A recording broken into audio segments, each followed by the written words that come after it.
Welcome to Radical Feminist Perspectives. Today, we are going to hear about the book, The Creation of Feminist Consciousness by Gerda Lerner, and we're going to being discussed by Dorothea Annison. So thanks very much for coming, and thank you so much, Dorothea, and over to you. Thank you. So the book I'm going to talk about today is The Creation of Feminist Consciousness by Gerda Lerner. Do you want to put the slide up, please, Jo?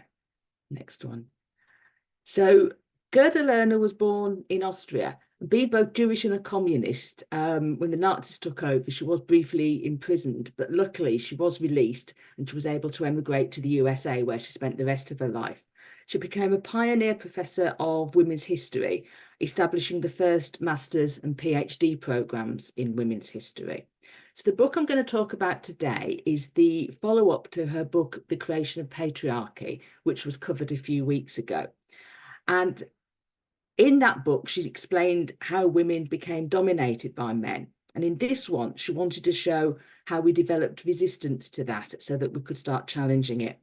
Her focus is particularly on women's exclusion from education, culture, and history, and their exclusion from full participation in intellectual life.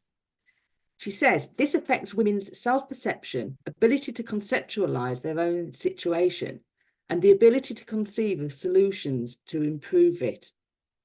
The book was first published in 1993, and it's got a broad scope covering women living from the 7th century to the mid-19th century. So I have had to leave a lot out in trying to fit this into an hour. It covers women from Western Europe and the USA. It was beyond her capacity to cover other areas. And her main themes are education, religion, motherhood, creativity, history, and female spaces and networks. So one of the reasons I chose the book was because it does show how feminist ideas didn't just arise spontaneously in the 19th century, which can sometimes appear in some simplistic histories. Feminism was built up over centuries as women started to question what they were told. I also think the focus on education is particularly pertinent at the moment. I think when I first read this, I just thought, oh, well, that's history struggling for education. But of course, recent events in Afghanistan have reminded us that, education can be taken away from us. And I think she's right. This book shows the importance of education, which is why the Taliban, in attacking women, have taken away their ability to get an education. So we'll move on to the next slide. She's talking about feminist consciousness. So this is her definition of it. I define feminist consciousness as the awareness of women that they belong to a subordinate group, that they have suffered wrongs as a group, that their condition of subordination is not natural, but is socially determined, that they must join with other women to remedy these wrongs, and finally, that they must and can provide an alternate vision of social organisation in which women, as well as men, will enjoy autonomy and self-determination. So we're starting from the point that in patriarchy, men define women as less capable, as inferior, as emotional and weak, in contrast to men's supposed reason and strength. The book is filled with examples of women who challenged this and wrote of women's lives, experience, knowledge, and opinions, and expressed themselves creatively. They weren't always explicitly feminist, but the act of writing was still a challenge to patriarchy, saying that women's ideas were worth hearing and that we have something to say. Some of these women did accept the gendered expectations of their time, such as women's main role being mothers. But Lerner points out that there were very few practical alternatives available. It took time for women to imagine different ways of being. When women did write, their work was often lost or deliberately suppressed. So women had no knowledge of earlier women's ideas and worked in isolation. This led to a constant need to reinvent and rediscover, which held back women's progress. So this is a major theme in the book, and it reminded me of the work of Dale Spender, who I've talked about on previous Radical Feminist Perspectives, who also says how women are stopped from having a sort of intergenerational transmission of feminist ideas and have to reinvent the wheel. I'm hoping by doing things like Radical Feminist Perspectives, we are managing to break out of that trap despite the constant attempts to dismiss and denigrate the women's liberation movement. So she reminds us that before the 17th century, education was only available to upper class women. Most girls were just taught at home the skills they would need to be, to be wives or to work on a farm, work in crafts, whatever their social situation was. Some upper class women were educated because it was expected that they might have to sort of govern estates and rule if men were away at war or whatever. And some women got education by going into convents where, at least they were taught to read and had time to think and study. But there was a sex gap in literacy in Europe that actually persisted until the 20th century, and globally there's still a gap now in the 21st century. And she also found that women who did pursue learning were often deliberately obstructed by their families or the church. Educated women faced three main obstacles. The first, to be believed as the author of their own work. It was sometimes dismissed. It said, oh, it must have been written by her husband, her father. That they had a right to their own thoughts, that they could think independently of what patriarchy told them to think or religion told them to think. And the acceptance that women's thought could be rooted in different experiences and knowledge to men. It was different, but it was still valid. And she says that each thinking woman had to spend inordinate amounts of time and energy apologizing for the very fact of her thinking. Can we have the next slide, please?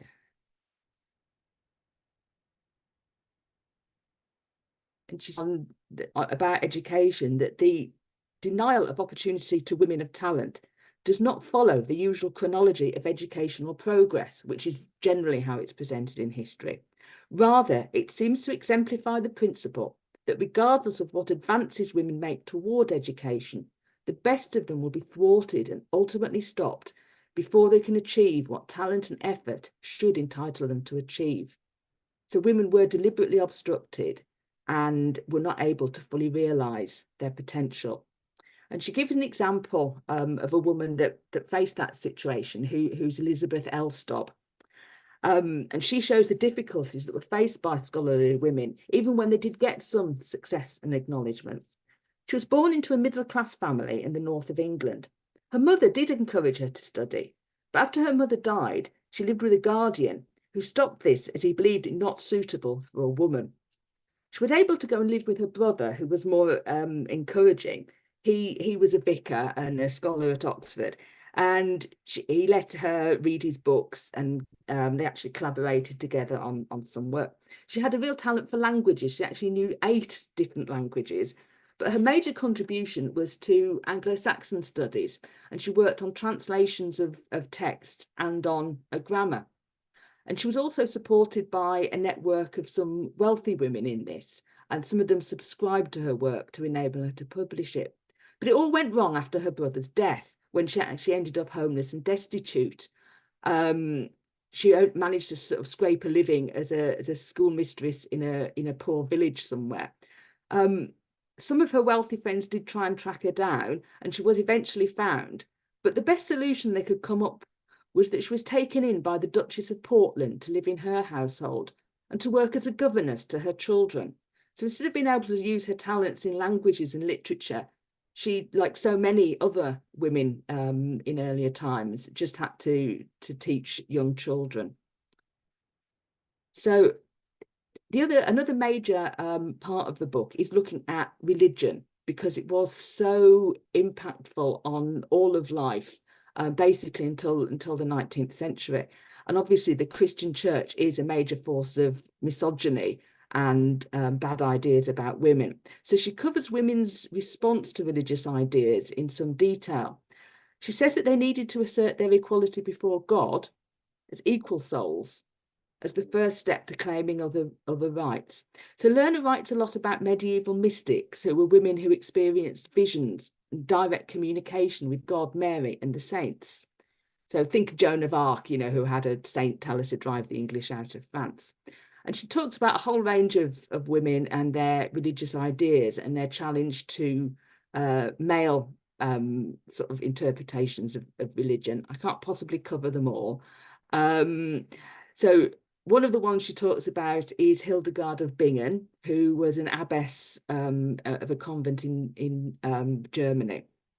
And she had visions and wrote them down. She was known as a learned woman anyway, and she was influential. She wrote books on poetry and history and medicine, and was in correspondence with popes and kings and learned people. So she had these visions, and she saw God, she saw Jesus, she saw images of all sorts of divinities. And some of the things she saw, she was reinterpreting in a more female focused way. So using female symbols and, imagery. So she had figures that represented wisdom and love, who were the female figures of Sophia and Caritas.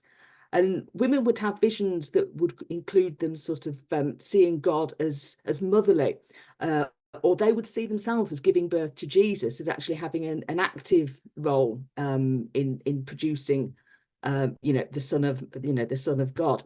So they were very imaginative in these visions. I noticed someone put in the chat, were they real visions, or did they do it so that they could say what they wanted to say? Who knows? Yes, obviously they weren't necessarily going to be able to say what they wanted to. I mean, one of the things about having visions is it didn't require any education. It didn't require you to have a particular position. Anybody could claim the divine revelation. It was risky because although Hildegard was made a saint and continued in a powerful, influential role, other women were charged with heresy and witchcraft, and so it was a risky thing to do to claim the visions. So, for instance, there was but it was something that was also available to ordinary women, not just sort of important abbesses and educated women. She writes about Margery Kemp, who was the first woman in England to write her autobiography. This was in the 14th century. She was a marginal figure. She was able to travel on pilgrimages as far as Rome and the Holy Land, but was treated with suspicion because of her habit of fits of sobbing when she was moved by the spirit or saw suffering. She was tried for heresy, but fortunately was acquitted.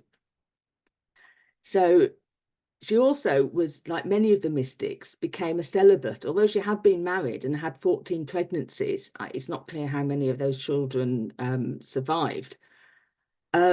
She was actually said when, she began to have these visions that she was repulsed by her husband and the idea of intercourse. And she managed to persuade him that it was God's will that they should, that she should be a celibate and that they shouldn't have any more intercourse, sexual relations. And that was quite a common theme about women and celibacy that will come up again. So she's talking about this, and I think it's a follow-on from some of her arguments in the creation of patriarchy, where Lerner talks a lot about how religion was used to oppress women, specifically the replacement of powerful female divinities with male gods. And so reconceptualizing religion was an important step to dismantle it. And the visions gave women authorization to speak because they could say it was God's will. It wasn't them being, uppity women stepping outside their place. So that's why she covers religion in such detail. So on the next slide, there's a bit more about that. I've said a bit about it, but she says it better in this quote. The concept of the divine female, the great goddess, the procreatrix, goddess of life and death, continued to inspire women 2,000 years after her passing. Despite all the gender indoctrination and the intense pressure towards submissiveness, women, obsessed or rational, wrote themselves into the story of redemption. They would speak to God, represent the divine, give birth to the Redeemer, assert the feminine element in the divinity, and usurp, by ecstatic vision, mad inspiration, simple faith, or any means they could muster, the right to define the divine, with it the right to define their own humanity. And that's what she's clear about. Women had to prove that they were equal souls, equal before God, before they could move on to sort of talking about the wider rights that we have, that we need. So this tradition of mysticism and communication with God, it continued right until the 19th century. And Sojourner Truth is well known for her speech at the 1851 Akron Women's Rights Convention, Ain't I a Woman, where she tried to demolish ideas of women being weak and incapable by pointing out that she'd had to labour hard and experience very harsh punishment, and she was a woman. So Sojourner Truth, that was a name she chose. She was actually born into slavery as Isabella Bamfrey, and she had to endure rape, forced marriage, and the sale of her children before she was able to escape. And she renamed herself after she had a vision where God spoke to her and told her to go and preach. She continued to have frequent conversations with God throughout her life, and as well as being an itinerant preacher, she also advocated for abolition and women's rights. So she was able to use the idea of having visions and a message from God to assist her political work, to assist her advocating for the rights that she herself had obviously not had, being born an enslaved woman, and that she'd had to fight against. So it shows how, women can take religion, which is obviously very oppressive to us, but they can turn it round and actually use it as a source of strength. So after the Middle Ages and the mystic that was the high point of the mystics, we move on to the Protestant Reformation in Europe, and that was very much based on the belief that everybody should be able to read the Bible themselves. They should be able to read, what they thought was the Word of God, and learn from it and interpret it themselves, not rely on priests. So that led to an expectation that girls should learn to read so that they could read the Bible, and so that they could in turn read it to their young children. So although some girls' schools were set up or girls were taught at home, they still had a restricted curriculum compared to boys. So for instance, they may have been taught to read, but apparently it was quite common for them not to be taught to write. And they weren't given access to a broad curriculum that might include Latin, which was still very important in education in those days. It might not include anything more than the most basic arithmetic. It wouldn't include science or history or philosophy. There was still the emphasis on domestic skills, which persisted until very late on. I mean, when I was at school in the 1970s, we were expected to do needlework, which I hated, and these ideas, they do persist, don't they? So being able to read the Bible themselves, and actually the new idea that Christian believers should interpret the Bible for themselves, gave women an opportunity to challenge those passages in the Bible that were used to justify women's subordination. They could give alternative interpretations of these, or expose mistranslations. As more women become more educated in Latin and Greek in later years, they went back to the original texts and showed how men had sort of translated it in a way that benefited them and disadvantaged women. So for instance, Hildegard, one of the things she did was to write some alternatives to Bible stories. So for instance, the one that blamed Eve for the fall of mankind and bringing sin into the world, and that was used to justify women's subordination, that was punishment for their sin. She rewrote it, saying you couldn't blame Eve for that. It was all the fault of the devil. The devil came and the devil tempted her. The devil was responsible for it. So yeah, letting women off, which is good. And so the difference between the work of these Bible critics and the mystics was that these were claims that were based on reason, not on divine inspiration. Women were using their minds and their thoughts, looking at the evidence and coming to different conclusions from those that men did. So Lerner writes, These biblical core texts sat like huge boulders across the paths women had to travel in order to define themselves the equal of men. Their act of critique and reinterpretation would be a prime example of their subversion and transformation of patriarchal doctrine, in itself a feminist act. But, as she keeps saying, the lack of a women's intellectual community and tradition held them back. So if we go on to the next slide, it's entitled 1,000 Years of Feminist Bible Criticism. That's the title of the chapter looking at this. And it shows this sort of long time that women were continually having to, in a way, re-say the same thing slightly differently before it made an impact. So women were denied knowledge of their history.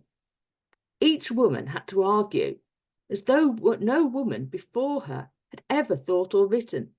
Women had to use their energy to reinvent the wheel over and over again, generation after generation. Men argued with the giants that preceded them. Women argued with the oppressive weight of millennia of patriarchal thought, which denied them authority, even humanity. And when they had to argue, they argued with the great men of the past, deprived of the empowerment, strength, and knowledge women of the past could have offered them. Yet they never abandoned the effort. Generation after generation, in the face of recurrent discontinuities, women thought their way around and out from under patriarchal thought. And one of the ideas she uses in that is Isaac Newton, when he developed his scientific theories, famously said that he stood on the shoulder of giants, that he'd learned from earlier scientists. And women didn't have the shoulders of giants to stand on. Those giants existed, the learned women, women of ideas, feminist ideas existed, but women didn't necessarily know about them. They felt that they were the first woman that had said these things. And so, it kind of remains more static than it would have done if there could have been dialogue, either between women living at the same time or between a woman and her predecessors in earlier times. So the culmination of this 1,000 years of Bible criticism was the Woman's Bible, which was compiled by the suffragists Matilda Jocelyn Gage and Elizabeth Cady Stanton in the late 19th century. And the difference with this work was, whereas the earlier Bible critics accepted the truth of the Bible, the reality of the Christian religion, and so wanted to sort of reinterpret it to benefit women, but not actually challenge its foundations, Gage and Stanton were much more skeptical towards the church and the Bible, and they really gave up trying to make it work for women. Matilda Jocelyn Gage also wrote an excellent book covered early on radical feminist perspectives, Women, Church and State, which is very, very clear about the misogyny, the damage that the church has done to women over the centuries. So their skepticism was the point at which women's Bible criticism led directly to a feminist worldview. And the tradition, although Christianity, religion generally, is much less pervasive in life now than it was, religion's still been a key topic for feminists.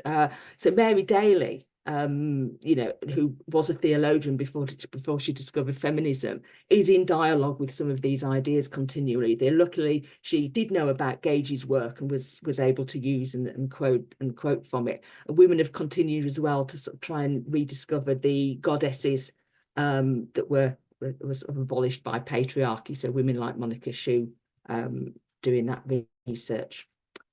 So the next thing that women had to tackle was the idea of motherhood. So what we've got here is Lerner sort of going through the major sort of pillars of patriarchy, like religion, like motherhood, and showing how women challenged them. And they had to start by challenging the things that were most oppressive to them at the time. This was the sort of coalface of the struggle against patriarchy. the reality of religion and motherhood was the day-to-day site of struggle. So control of sexuality and reproduction was essential to the domination of patriarchy. But as with religion, women were able to subvert ideas about motherhood to assert their equality. So up until around the 19th century, women were expected to marry and have children. There was basically very few options other than getting married, unless you wanted to be a nun. Most single women would have to work as servants. There wasn't much choice. They had to have men for economic support. But motherhood does give women a source of power and expertise and a critical role in rearing the next generation. So they were able to use this as a platform to say, I do have knowledge, I am important, and here's what I think. And so some of the earlier works were structured around writing advice to their children about how to live, how they should conduct their lives, which was enabling them to develop a form of sort of ethics and philosophy. So can I have the next slide? So she says, until marriage was no longer the chief means of support for most women, and until large groups of women no longer needed to spend most of their lives as childbearers and child rearers, the main concept through which women could conceptualize their group identity was their common experience of motherhood. As mothers, yeah, that's it. Authorization through motherhood, that's the one. So until marriage was no longer the chief means of support for most women, and until large groups of women no longer needed to spend most of their lives as child bearers and child rearers, the main concept through which women could conceptualize their group identity was their common experience of motherhood. As mothers, their duty to instruct the young provided them with the authority to express their ideas on a broad range of subjects. And she calls the chapter Authorization through Motherhood, because authorization is one of her key themes in the book. She says, how did women become authorized to speak? Because in patriarchy, women don't have any authority. They don't have, certainly, in the early time she's speaking about, limited rights. But so they had to take what they could to authorize themselves. And so religion, claiming divine inspiration was a means of authorization, and claiming knowledge and expertise through being a mother was then the other form of authorization used in earlier times. And this provided them with a platform to claim that women should be better educated. If they were responsible for rearing children, then they needed to be better educated in order to pass on that education to their children. And this became more of an argument from the sort of 18th century onwards, because that was when motherhood started to become glorified, leading up to the sort of 19th century, sort of idealization of domesticity and the woman in the home, in the family, in the private sphere. Before that, women didn't always, especially wealthier women, didn't always raise their children themselves. It was common to send young, babies off to wet nurses rather than feeding them yourself. Or women were sent, children were sent off at a very early age to be apprentices or to work in other households. But as I said, in the 18th century, it started to be seen as more important for women to breastfeed themselves, that was a key responsibility, and to keep children at home a bit longer, to raise them within the family. And that then became motherhood became one of the chief roles of women, possibly because in earlier times women had more responsibility to work in a household economy. Most women until the 19th century were rural peasants and working, in the fields, raising hens or, dairying, spinning. All these things were essential to keep a family going. Women had to contribute to either direct production of goods or producing things that could sell. As production shifted from homes to factories, women were expected to spend more of their time as mothers. This is certainly, I mean, it's sort of richer women, because obviously the peasant women went from being peasant farmers to, you know, labourers in the mills. So a lot of this is more about what was happening to richer women. So the argument that motherhood was the basis of women's right to education was part of Mary Wollstonecraft's argument in her book, Vindication of the Rights of Women. Educated women would be better mothers. She said, meek wives are generally foolish mothers. And she saw motherhood as the foundation of women's claim to equal citizenship alongside men. She also wrote 2 novels that exposed the abuse of women in marriage. But excuse me, I'm just going.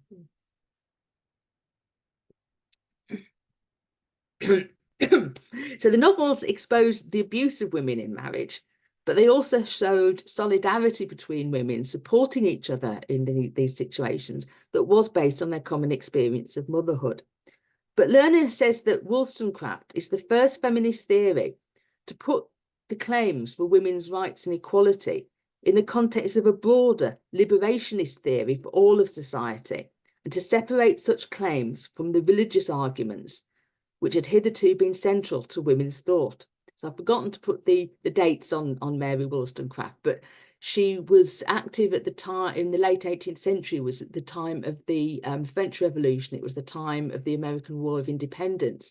So there were ideas going around about the importance of rights for men, political rights for men, but those kind of ideas of rights, rather than everything being done through tradition and religion and the aristocracy, were very common and led to those revolutions.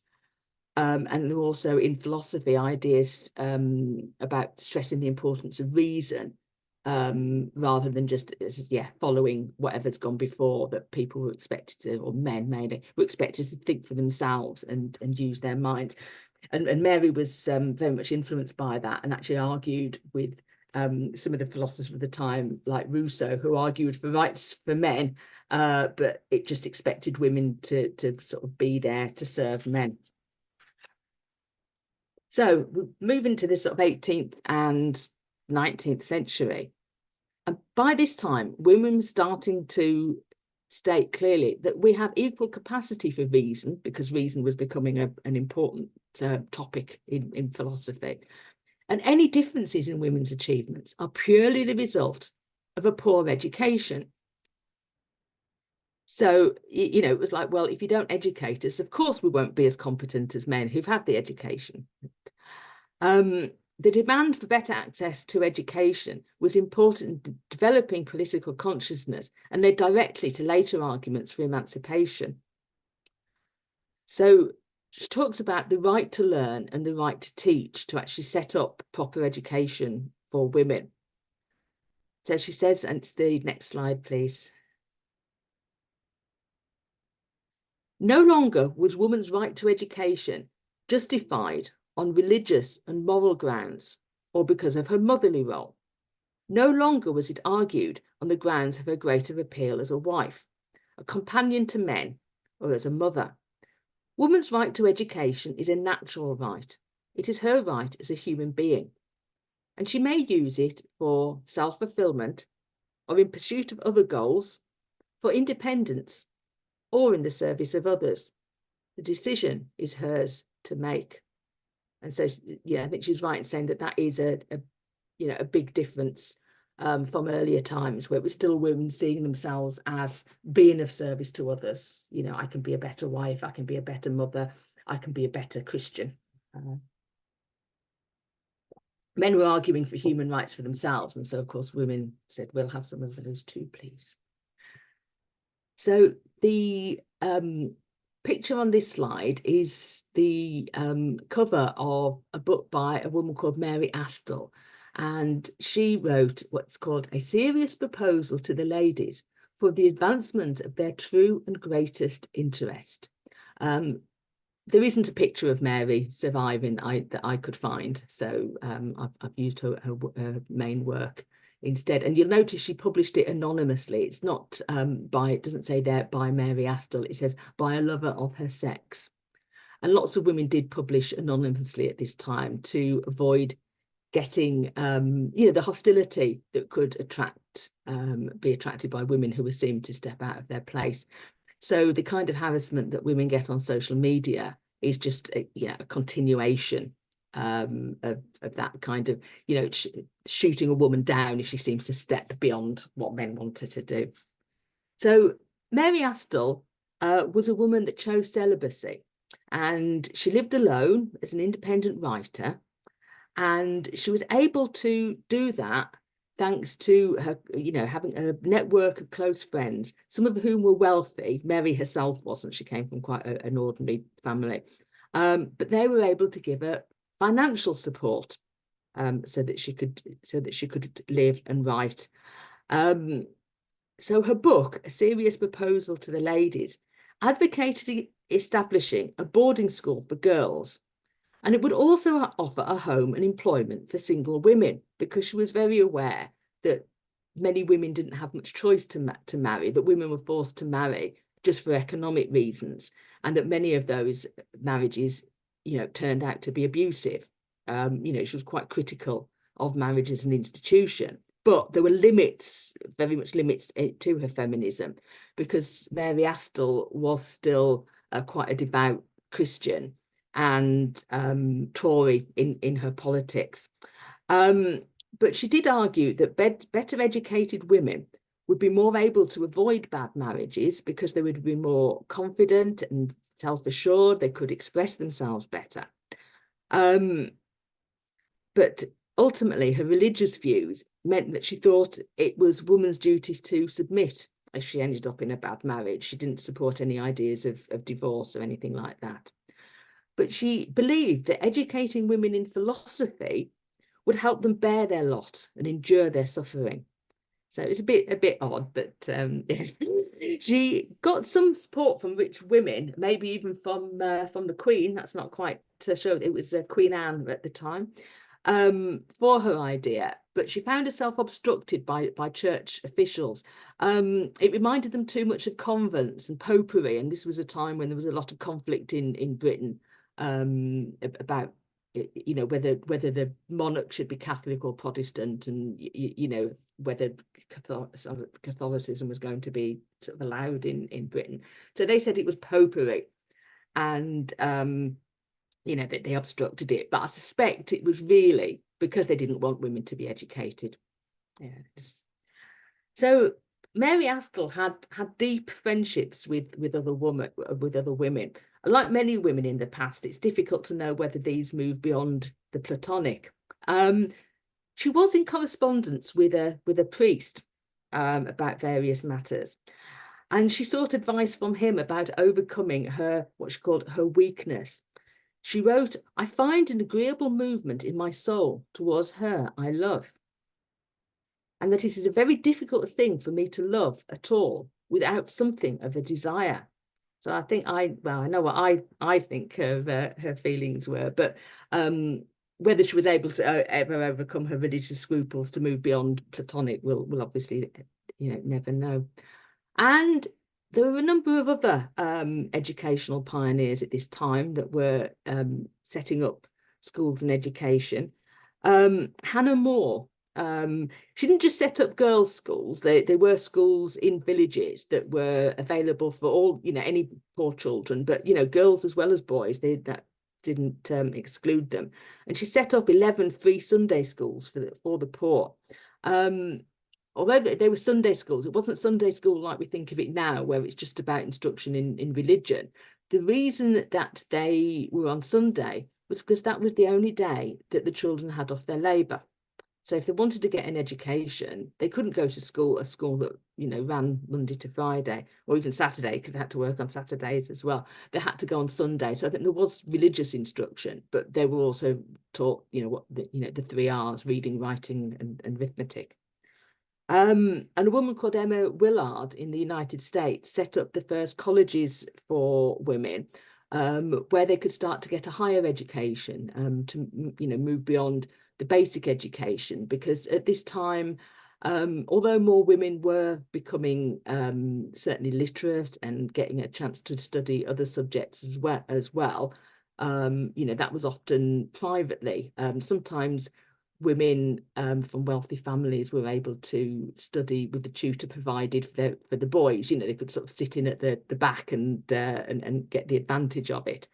But the level of education for you know, most women sort of ended at sort of reading, writing, you know, some arithmetic, so they could do the household accounts. So higher education wasn't accessible. Universities remained barred to women. In Britain, there weren't any women's colleges until the late 19th century, and Oxford and Cambridge stopped women actually getting degrees until the middle of the 20th century, I think it was. I don't remember the exact time, but you know, there was an absolutely deliberate exclusion of women. So Emma Willard set up these first women colleges in the USA, and importantly, they included maths and science in the curriculum, which even today is seen as boys' subjects. And I've seen some things in the chat where women are talking about those things not being seen as suitable for girls, you know, even into the you know, the late 20th century, and there still have to be initiatives now to encourage, you know, girls to study what are now called the STEM subjects. So including that was an, you know, an important step of progress. And by educating women at this level, the graduates could go off and become teachers themselves. So, you know, that gave employment for women. You know, the growth of schools did enable more women to not be forced into marriage. They could choose to live a single life as a teacher. And the leaders of the feminist movement in the States in the early 19th century, such as Elizabeth Cady Stanton, were also graduates. Some of them were also graduates of these colleges that she set up. So it had an impact. So the next thing that she covers is female networks and social spaces. And I don't need to tell you why that's an important sort of topic relevant to us now. Lerner sees opportunities for women to meet together without men as a crucial step towards feminist consciousness, and that there were few happily married or mated women who helped to advance feminist thought. She writes, "It is striking as one looks over the lists of women from different countries spanning over 1,300 years who have developed some aspect of feminist thought, how many of them lived what today we would call woman-focused lives. Whether by choice or for want of alternative, they removed themselves from the marriage market and focused their most intense activity on abstract thought. Most of them did their significant work in the single state, either prior to marriage, during widowhood, or as women who, by choice, remained single. And further, for most of them, what mattered most was the existence of some female audiences or support." So one of the first places that intellectual sisterhood developed was in the salon of the 17th and 18th century. So these were places, most of them were women and men, but women and men were able to meet as equals to discuss ideas and politics and books. And, you know, so it was a way for women to prove that they were, you know, just as good as men. But the women involved did support themselves. You know, that they became known as blue stockings, which was a bit of a derogatory thing, but yeah, they reclaimed it like we do with things.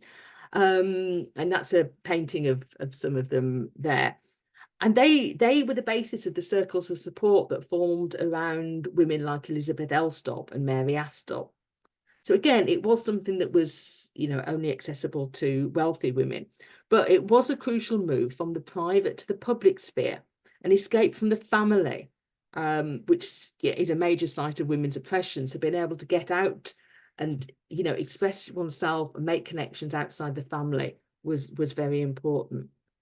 But even as this is going on, and even into the early 19th century, it still wasn't easy for women who wanted to live a life of the mind, who wanted to be writers, thinkers. She spends some time looking at a network of women associated with the Romantic movement in early 19th century Germany. Now, this was a group it consisted of men and women, but it was a group that consciously challenged traditional ideas. They were advocates of free love, the equality of the sexes, overturning all the old, traditions and institutions for new ways of doing things. But even women in this circle, which would seem to be more liberated, found it very difficult to actually achieve the life of the mind that they might have hoped for when they were young. She says in this sort of loose circle, there were 12 women, and of them, 6 wanted to be writers. But out of all of them, 1 died in childbirth, which was obviously very common in those days. 1 committed suicide after being rejected by her male lover. 2 devoted themselves to their husbands and gave up their own work. 1 was not published until after her death. Only 1, Bettina Brentano, was to achieve the impossible dream, to combine love, friendship and children with the life of the mind. Yet her achievements as a writer only occurred during her widowhood and old age, when she ran a salon in Berlin, published books, and documented the condition of the poor in the city to demand change.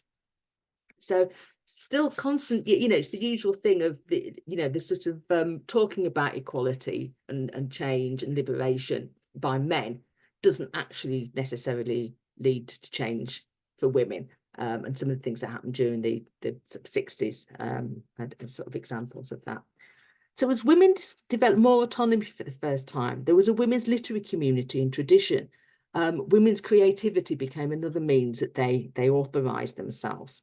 The spread of literacy and affordable novels and magazines allowed women for the first time to live as independent writers. Again, not always feminist, because they could just be writing conventional romances, but it was a step forward. And it also started women being able to influence each other. So in literature, she gives the examples that Jane Austen influenced George Eliot. Elizabeth Barrett Browning admired George Sand, and in turn, she inspired Emily Dickinson. While Browning's poem Aurora Leigh was acknowledged as an inspiration by women's rights leaders. So we're finally starting to get a development of a collective feminist consciousness. And Lerner says that the things that are required for feminist consciousness is the ability of a sizable group of women to live outside marriage in economic independence, medical changes allowing the control of fertility, access to equal education, and the creation of women's spaces. So by the mid-19th century, we're getting there. And she writes, what becomes clear is the necessary connection between women's work in sex-segregated groups under their own leadership and the advancement of feminism. In mixed spaces, males dominate, so women remain trapped in patriarchal definitions and lack consciousness of the reality of their situation. The lack of an intellectual tradition puts the patriarch in our head. We get rid of him by developing our ideas with other women, creating alternative visions and a feminist worldview. But by 1848 in the United States, women came together for the first time, organising around their rights and interests at the Seneca Falls Women's Rights Convention.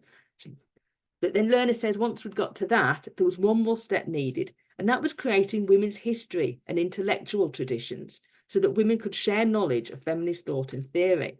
And she reminds us that history is mostly about powerful men, kings and their battles. The earliest women's history was biographies of saints and accounts of convents and abbesses, but that was sort of ideal women, sort of trying to inspire women to live what men see as a virtuous life. And she talked about the first woman to actually write history deliberately to challenge male misogyny, who's Christine de Pizan, who lived from 1364 to 1431. She was the daughter of an astrologer in the French court, and her father encouraged her interest in reading and writing. She married, but her husband died, leaving her with 3 young children to support, and she was probably the first female professional writer. She wrote for the court, she wrote poems, she wrote biographies of some of the royals, she wrote works of fiction and non-fiction. She did a lot of, a lot of things basically to order. She would be commissioned by kings and nobles to write something that they wanted. So but there was a well-known poem at the time called The Romance of the Rose, which was quite misogynistic and sort of portraying women as sort of faithless seducers. And she wanted to write a riposte to that, and she did. And it's called The Book of the City of Ladies. And the picture shows Christine writing in her book. It was in the manuscript of it. And what she did that, she wrote of, it's imaginative work. She wrote of being visited by Lady Reason, Lady Rectitude, and Lady Justice, who wanted her help to construct an ideal city where women are appreciated. And they explained that men's accounts of women suffer from error and envy and need to be discounted. And so to help make this city of ladies, Christine wrote positive stories of women, some real, some of the contemporary sort of princesses and things that she was writing for.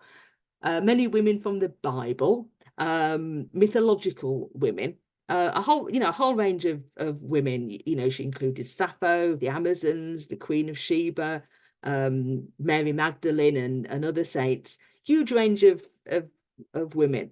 But the interesting thing that she did was women that had been portrayed as evil. She actually rewrote the stories to show them as not evil. So one of the things she did was Medea, who was a demonized woman because she killed her children, which is a pretty awful thing to do. But Christine pointed out that Medea was only driven to this because of the faithlessness of her husband Jason. She helped get the golden fleece, and then he went off with another woman, and it was her despair and heartbreak that drove her to this. So her essential contribution was not only to attempt to rebut misogynistic arguments by means of historical evidence, but to insist that patriarchal generalizations and stereotypes of women would have to be evaluated and tested in the light of female experience, past and present, and that the collective past is a source of strength in a struggle for justice. But her ideas fell like seeds on rocky ground without a movement to support it. So we had to wait until The History of Women's Suffrage by Gage Stanton and Susan B. Anthony for a self-consciously feminist and deliberate recording of women's achievements. They realised that their history would be lost without a conscious effort to preserve it. So they gathered documents and memoirs. It's partial and biased, but it's an excellent foundation for later study of the suffrage movement. So she talks about the search for women's history and right. History shows that for women, the right to learn, to teach, and to define has always come as the result of political struggle. The structure of society in such a way that women were for millennia excluded from the creation of the cultural product has more decisively disadvantaged women in their economic and political rights in any other factor. So she's making a very strong claim for the importance of educational exclusion and exclusion from intellect and culture as important as anything else, or even more important.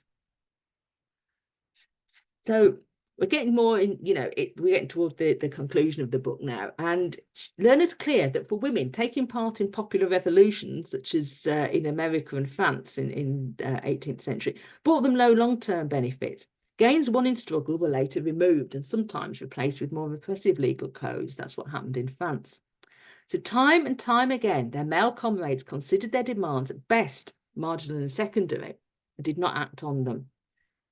So it shows how women, again, need for political struggle our own spaces, our own organisations. Because working with women, they could confirm their ideas and test them against the knowledge and experience of other women. Whereas in mixed spaces, the domination of males remains unchallenged. And she wonders if women had had a dialogue with men instead of each other, either directly or in response to each other's writing, would that have been, made key feminist work sort of better? She speculates about de Beauvoir's The Second Sex, which is, she says it's a dialogue with Marx, Freud and Sartre. And would it have been better if she'd been able to engage with feminists? Would she have had a more woman-centred analysis And would she have been able to give positive alternatives to the patriarchal constructs that she analyses? Because in The Second Sex, de Beauvoir said that women have no past or history of our own. And Lerner's sort of effort in this book is very much to challenge that, and so that women do have a history. It just hasn't been recorded, or it's been deliberately suppressed. You know, women have been prevented from developing these kinds of resources. So yeah, it's absolutely relevant today, despite being from the early 90s.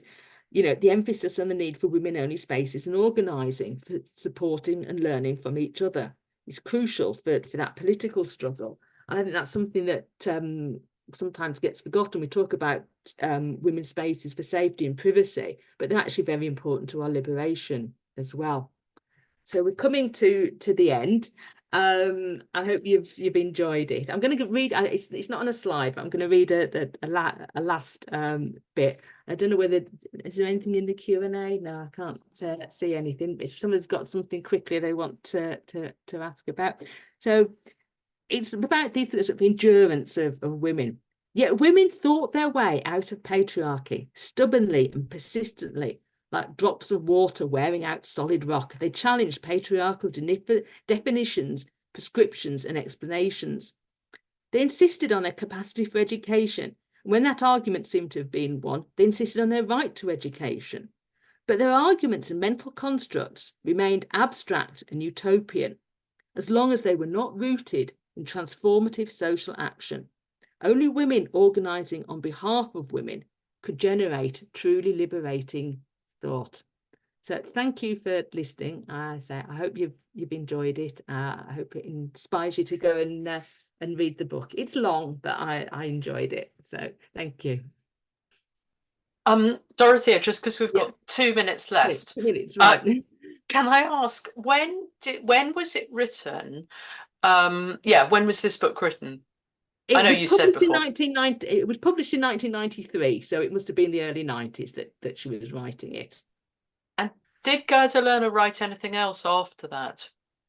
I'm not sure. I mean, she was quite old by that time. I mean, she died. She was 90 when she died in 2013. So I'm not sure. I failed to pick that up in my background reading, but I'll go away and find out. That's fantastic. Thank you so much. I'll send you the chat afterwards, but it's just been lovely. Yes, really brilliant. Yeah. Okay, brilliant. Next week, everybody, we're having a week off for spring break or spring holiday, but we'll be back in 2 weeks' time. Okay. Yeah, and I'll see you all then. Yeah, and we've got breakout room links in the Q&A and in the chat. Okay, bye.